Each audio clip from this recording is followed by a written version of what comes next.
And we started. What is going on, everybody? Welcome back to the channel. The live stream worked correctly today, which is pretty sweet. Thanks for hanging out. I hope you all are having a good Monday. We are, forgot to do one thing here. We are here to talk about guitar stuff on the Monday or the Tuesday live stream. We had a Monday night member hangout last night, which was pretty cool. That was a lot of fun. And yeah, hang on one second. I forgot to hit one little button.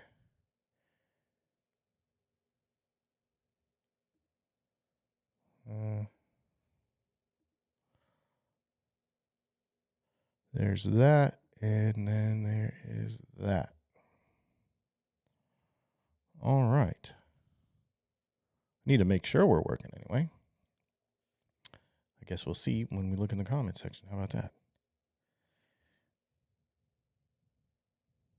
Do we have one? Let's see. What's going on, everybody? We still had some issues with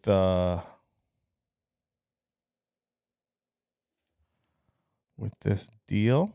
Just let me know if you're there. Okay, cool. So everybody's there. Okay, thank you. Thank you, Dave. We had some issues with our software for the last couple of weeks, and so I was trying to make sure that everything is good, and I realized that it was actually on private, so we put her on public, and everything's awesome. Okay, so yeah, so thanks for hanging out for the Tuesday Q&A. Just going to say it podcast. We do this every Tuesday.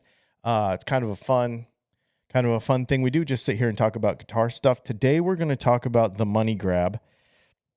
It's one of those things that you hear all the time, drives me insane. I think it's stupid, but we're going to talk about it, and I want to get your thoughts on it because, you know, just because I think a certain way doesn't mean anything. So yeah. Before we do that, though, make sure you hit the like and the subscribe button. You can go right down here and join Patreon YouTube members. Also, can hit the little join button down there. Go to DylanTalksTone, buy pickups. That's what our real job is when we're not doing this stuff. So, yes. So here we go. So let's talk about the money grab. Here's what I'm thinking of. The two guitars on my mind most lately are the ES345 Back to the Future guitar and the Hello Kitty Stratocaster. I think I've seen it around the internet, people calling, oh, it's just a money grab. And you'll hear that oftentimes when a other than normal guitar comes out. You know what I mean? Like, if it's a black Strat with a white pick guard, nobody says that. But if it's got something special to it, if it's unique in some way, if it is limited in production, if it has a more niche interest, right? Then people are they want to call it a money grab. And I think that's dumb because, to be honest with you, every product, here's a little secret. Every product needs to make a profit for the company to remain solvent. So you have to make money on everything you do. Otherwise, you don't stay in business. And you have to have profit, like extra money when it's left over, not just break even, right? Nobody's in the business of breaking even. We don't do that. Nobody does that. You have to have more money than when you started. That's the whole idea. That's how the economy works. So every product, right, needs to have a specific product profit margin in order to exist. So here's the thing. I want to know what you think. I want to know what you think is money grab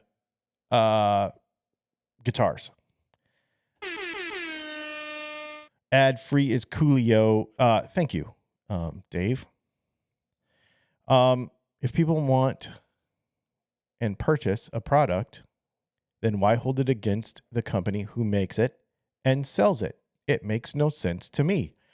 I am with you on that. We'll talk about that a little bit. money grab? The guys with the ladders at the Louvre. Let's see. I'm just trying to go through some of these comments here. The DTTP90 in my telly is super nice. Oh, awesome. Good. I'm glad you dig that. Yeah, so the Hello Kitty thing, I think a lot of people want to throw signature guitars in that list because, there's a few of these things. So a lot of the stuff that has trademarks associated with it or artists associated with it, you're going to pay a premium for that, right? So anytime there is an extra designer, so when and this is, the guitar industry is not the only place that does this. There are all kinds of other, I'm into all kinds of stuff, and there'll be licensing agreements, and they just came out with a Charlie Brown fountain pen, right? So the brand that makes that fountain pen and the Charlie Brown estate, whoever owns those rights, gets a cut of that, right? So it's going to cost some more, right? It's going to bump up the price just a little bit so they can get a piece of it. It's kind of the same thing. There's a lot of like pocket knife designers that it'll be a particular company, and then there will be a third-party designer that designs that knife, and he has to have a little cut. On a guitar, it'll be the signature model because they are actually paying that guitar player, like John Mayer or somebody like that, a percentage of the sales of each guitar to play that guitar and to represent the brand and do all the things. And they've got to show up for they do some work in return for that. So, there's a percentage that goes to them for that. The Hello Kitty thing is a good example of a licensing agreement. So on the back of the peg head, we talked about it yesterday in our video, the back of the peg head, it says Sanrio Company Limited, which is the company that owns the Hello Kitty franchise and all the branding. And so, it's one of those interesting things. Are you including signature guitars and amps? Yeah. I guess I missed that comment, but yeah, we need to talk about those things because that's where some of that money comes from. Right. And so there's a reason why the associated cost is there. Right. There's a reason why it's a little bump sometimes. And sometimes it's a big bump. Depends on the artist. Let's see. If the product is better in some way or if the design is significantly different, that seems reasonable to me. There are always more mainstream models that cost somewhat less. So what harm? Okay, let's talk about that. Why does it need to be better? Why does it need to be anything to be made? Y'all are going to buy black Strats with white pickguards and friggin' butterscotch tellies until the cows come home, right? So it doesn't need to be better. It just needs to be different. It just needs to be unique. It needs to be unique somehow. It just needs to be cool. Why do we buy anything? Why do you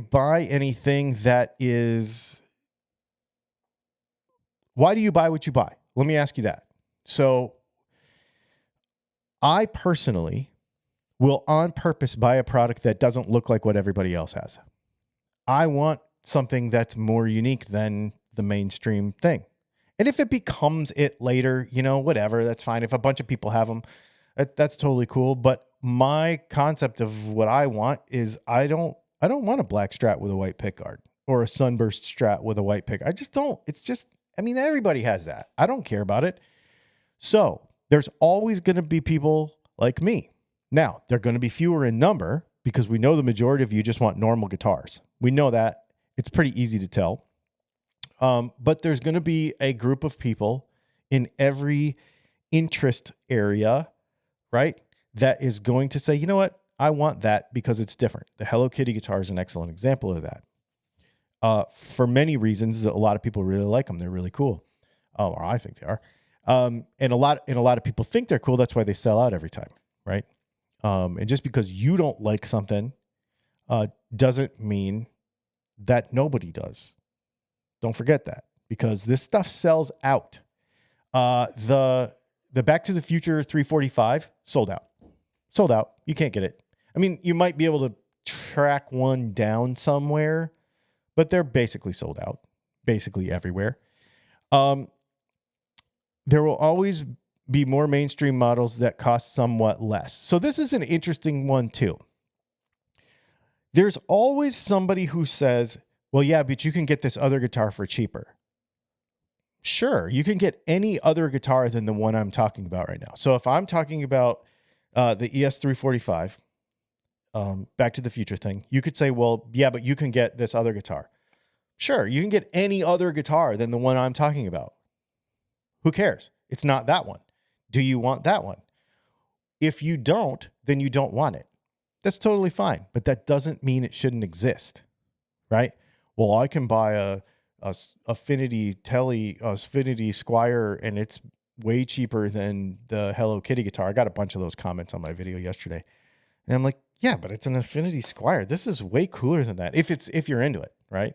So I don't understand why the competition to buy the other thing. Like, oh, I'm cooler because I found a better deal on a cheaper guitar that's not that. Okay, sure. That's okay. That's totally fine. You do what you want.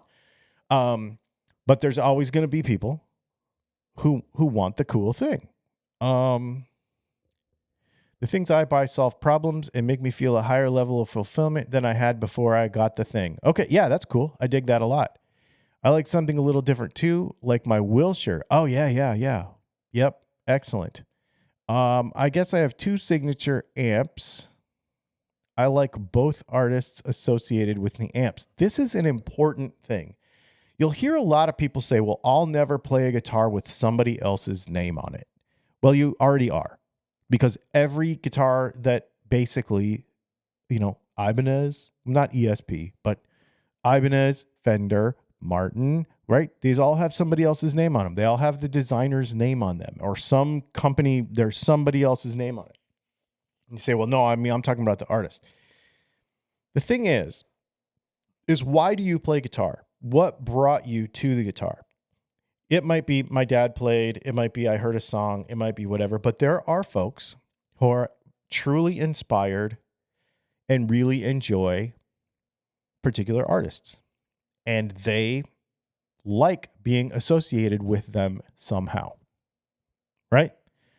Just like having a poster on your wall of whatever rock star when you're a kid, whatever. This is like the adult version of that. If we have, I've got the Slash Les Paul over there. I love that guitar. I have a Mike McCready Strat, not because it's the best Strat in the world, although it is kind of my favorite one. But I have a lot of memories surrounding early Pearl Jam and et cetera. Like that is an association in my life with music, with travel, with all kinds of things that I really appreciate that guitar. I really like it. Now you may not. But I think what happens is a lot of people don't think about the emotional connection with the music that they're making and the guitars that they're making. And these guitars that have kind of these niche interests around them are emotional connections for people to play. That's what they are. It doesn't matter what fret size it has. It doesn't matter what pickups are in it. It doesn't. If the person thinks it's cool and they're drawn to it and they're inspired by it, then they're going to play. So what brands try to do is figure out different ways besides a black Strat with a white pickguard or a sunburst Strat with a white pickguard to further inspire people to take up the guitar, to be interested in the guitar again, to renew interest in the guitar. And so all this niche stuff, it's not money grabs. They need to make money. But it is a way to draw in people to playing. That's what it is. Or to continue their journey in playing. Sometimes we already have a guitar, but this might be the next addition. And therefore, I'm going to enjoy it, right? It's all about enjoying it. Let's see.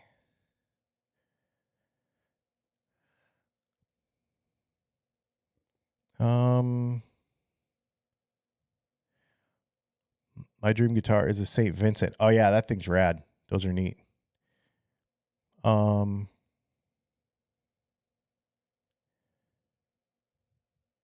Let's see. And actually, Dimebag brings up a good point. That if you want a guitar-shaped device and that's all you care about, then there's plenty of stuff out there. But if you're looking to have more fun than just a basic guitar-shaped device, that's what all these things are, right? It's just various levels of inspiration for various reasons. Some days, I just want to play a pink guitar. Some days, I just want to play a P90. Some days, I pick up different guitars for different reasons. And the thing is the person that wants the thing doesn't care how much it costs. Okay. So there's going to be all the people, well, that's way too expensive for a Squier. It's a good guitar. Okay. It's a really good guitar. It's really well made. So what do you want? It's a good guitar. There's some licensing fees on top of the Squier Strat, the Hello Kitty thing. It's a good guitar. So if you want it, buy it. If it's not worth it to you, then you're not a fan, which is totally fine. Go buy a black Strat. It's totally fine. I'll never sell my Trace Elliott half stack or Gibson Sonics. Oh yeah. For sure, I bought a 90s Epiphone Sheridan because that's what the guy from Silver Sun Pickups plays, and those albums are super inspirational to me. Dude, you're the first person. Okay. You're the first person in any live stream ever, I mean on my channel, to bring up the Silver Sun Pickups. I love that band. I love that band. And I don't have an Epiphone Sheridan because of that, but some of those guitar riffs and those chord progressions are so cool. And the timings, I love their timings. You know what? I'm going to listen to them today just because you mentioned them. They are so cool. I like the Silver Sun Pickups a lot. Yeah, no, that's cool.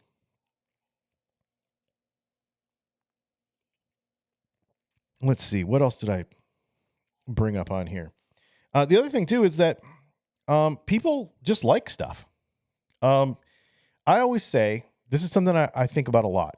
And this is just like I know this gets a little maybe woo-woo for some of the more basic thinkers, but here's the thing. I would rather be known for things I like than things I don't like. I like stuff. I think stuff is cool. And I want cool stuff. I think it's neat. Why would I be in a competition to have the crappiest stuff? Because I feel like sometimes that's what guitar players do. They're like, yeah, well, I bought the crappiest guitar for this much money, and then I put this much money into it. And I'm like, okay, I don't care about that. I want a cool thing. I don't understand the competition to have the crappiest thing. I don't get it. It's weird. Or the cheapest thing, or the least expensive thing, or the most importy thing, or I don't know. I don't understand the bragging about that. I want cool stuff. And so I think about it and I go, okay, you know what? I like this. I think it's neat. Does everybody else think it's neat? No. Do they have to? No. I would rather them not, actually. Now I don't need to be the person who's like, look, I'm the only one with this very cool thing. I don't care because I want you to have it too. That's the other thing is if I show you something on the channel, for example, it's because I want you to go get it too because I think it's neat, right? And you want to support the companies that do the cool stuff so they keep doing cool stuff. We've been at the grocery store before and we've seen something, in a product that we're like, maybe it's a food, something that they don't normally carry. And I'm like, I wonder how that is. Well, you want to buy it to try it. And then if it's good, you want to go buy it again so that they keep carrying it. Otherwise, if nobody buys it, they're not going to carry it again, anymore. And so if you want to see a company succeed doing cool stuff, you have to support them for sure. Right. So it's a whole thing. I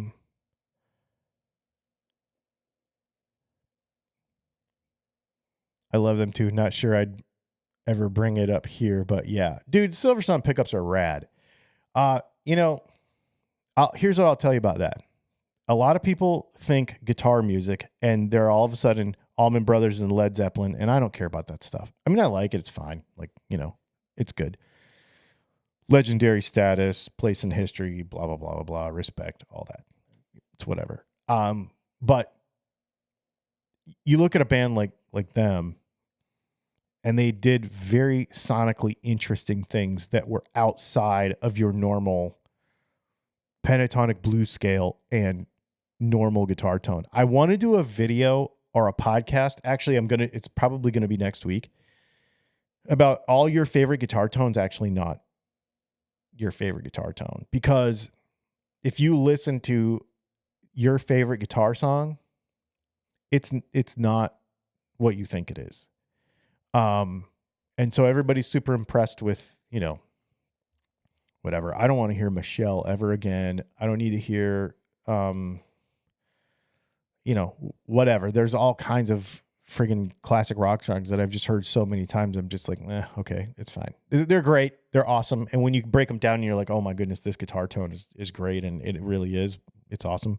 But I just don't want to hear it again. We were in the car the other day listening to, Brianna and I were going somewhere, and that new Black Veil Bride song came on, and she's like, I love this song. And I'm like, yeah, me too. And the reason she loves it is because the riff is on TikTok. Well, the reason I like it is because there's a very interesting syncopated rhythm, and it's like a reverse scale sort of thing. Super interesting, very, very neat song, very cool guitar part in it. And I was telling her, I'm like, and his voice is really cool too. And I'm like, if you isolate this, people, if you say, I like the new Black Veil Bride song, there's no good rock and roll, blah, blah, blah, blah, blah, all this stupid stuff that people say. But if you isolate that song, you go, this guitar tone sounds like this other song from the 80s, or from the 70s. His voice sounds exactly like any hair metal band from the mid to late 80s, right? Like stuff that we all grew up on. So if you allow yourself to discover some things, and bringing it back around to the guitar stuff too, there's a lot of artist signatures of artists you've never heard of, but their guitars are really cool. So there is that.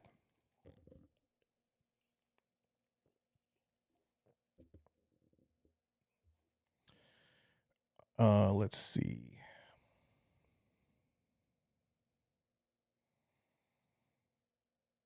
Carnivas is a top record. Yes, absolutely. I agree.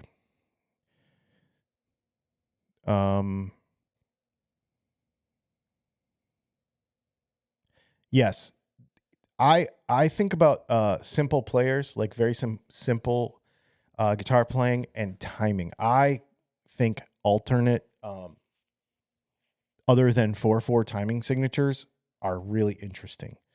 I used to listen a lot to like Dream Theater and stuff, and it wasn't actually because of John Petrucci. Like, okay, yeah, he's awesome, but I didn't care actually, because let's face it, unless you're like a super shred head, you can only listen to like for so many minutes, right? And then you're like, okay, that's another one of those. But the song structure and the timings and the technical parts of that and how the songs are made is very, very fascinating to me. And so a lot of times I'll listen to music and listen to how the song is put together and like the arrangement, outside of just the guitar parts. But I really care about atmosphere with guitar more than I care about technical stuff. I care about creating a mood with a guitar more than being technically awesome. Probably because I'm not technically awesome. But if you who have watched this channel have never actually heard me play like actually the stuff that I actually play, like when I'm actually playing guitar, which is not what you hear on YouTube. And it's more atmospheric playing. It's more filling voids and spaces and the spaces between the spaces and creating moods. That's what I'm good at. Creating noises that are not necessarily even guitar noises. Taking a lot of cues from electronic music and doing it with a guitar. That's more my jam. I really like that stuff a lot. And way less notes, way more mood. really open chords, a lot of open strings, droning kind of stuff. I really like that stuff. That's more my thing. But the problem is that you do that stuff on the channel and people are like, I want to hear the pentatonic blues scale because I'm a dad and I need to hear what John Mayer, So, yeah. It's just not my jam really. Ooh, minus the bear. Yeah, excellent. You should actually play what you play when you play. Here's the problem. I was just thinking about this last night. Here's the problem is it's mostly acoustic. So it's sort of outside of, so when I play recreationally, if it's not work related, most of the time it's acoustic. I have right here, where is it at?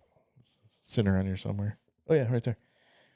One of my carbon fiber McPherson's. That's actually the touring. That's actually the small one. And that's the couch guitar. That's the one that just kind of hangs out, never gets put up. Because you don't have to worry about it, because it's carbon. Never gets put up. And that's the guitar that I just sit around and play on. And then my Martins are in the other room, but they come out when I don't have a belt on and when I'm, because I don't want to scratch them. Because those are my fancy ones. My Sunday guitars. We want to hear. Okay. Yeah, I mean, I would do it. I was thinking about playing some more stuff in some shorts and stuff. So maybe I will.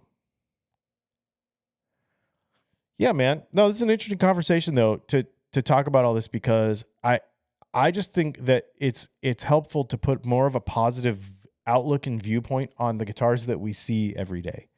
Why are they creating these things? It's because they're trying to capture a mood. They're trying to capture a vibe for a certain group of people. And oftentimes that group of people is not you, but it's not meant to be you either because there's not that many of the object. So for example, this Back to the Future 345, they didn't make very many of them, but they probably also knew that there not a lot of people were going to be interested in it as many as, black strats with white pickguards. You know what I mean?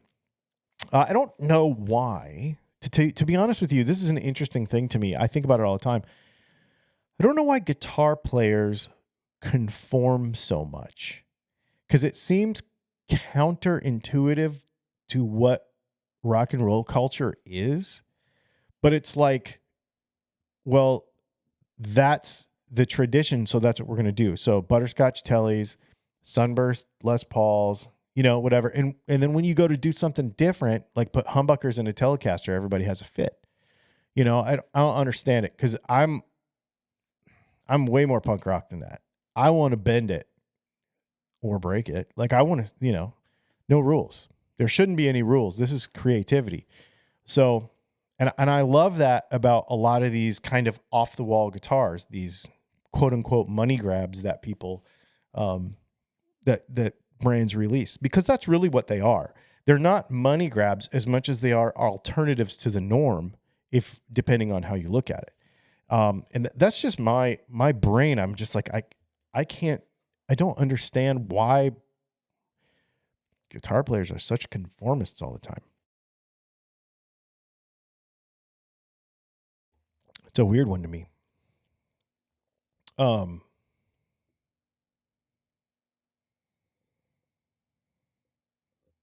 Let's see. Looks like y'all are talking about somebody. Acoustic still seeking my Larrivee. Oh yeah, dude. Larrivees are rad. I think I told you about that before. My brother was in a pub in Birmingham, UK. A woman thought he hang on. Jumped in the queue and said, "Who do you think you are?" Michael J. Fox. He goes, "It must have been because I was wearing white trainers." That's pretty funny. Yeah, remember those fancy shoes? Was that from 2? Was that from Back to the Future 2? No, I really like playing different stuff. I think it's cool. And also, if you tell me not to do something, I'm going to try it. Probably. That's what's going to happen. And so if somebody says these pickups should never be in this guitar, I'm like, watch me, you know. Hang on, we got a super chat. Super chat from Tim. Finally made it. Can't wait for my box of goodies. Yeah, I think you're going to be surprised by them because I saw what you're building and I was like, creatively, I'm going to throw you a curveball and I think you're going to dig it. So, yeah, check it out. You'll see it you'll see it when you get it. It's pretty cool. We started using DHL for international stuff, and man, it's working a lot better. Stuff's getting, I think we got something to Japan last week in like 4 days. We got something to where was that? Something else. I shipped something else to England in like 2 days. So stuff is way better. And it's not always cheaper, but it's just so much more reliable that and Canada is such a pain because who knows if there actually is a post office up there. So DHL has been working really well, and they actually come here and pick it up, and yeah, it's awesome. We got something going out to Australia. We got something going out to Portugal, I think. Yeah, we got stuff going all over the world, man. Super neat. Yeah, I dig that a lot. Well, if you have any guitar questions, you can get them in there too, because we can answer some guitar questions. Still waiting on laser parts. My laser power supply blew up, so there's that. Set me back on a couple things, but we're functioning well enough without it. I just had to buy some flat work that I don't normally have to buy, though. Usually I make it myself. But I was like, well, I'm just going to buy this stuff to get me through because laser's going to be down for about another week. So that's kind of a bummer, but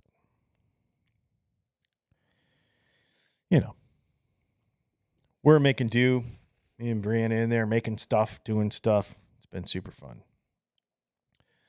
So yeah, man. Well, I'll tell you what. I guess that's all I really had. I didn't have a whole bunch today.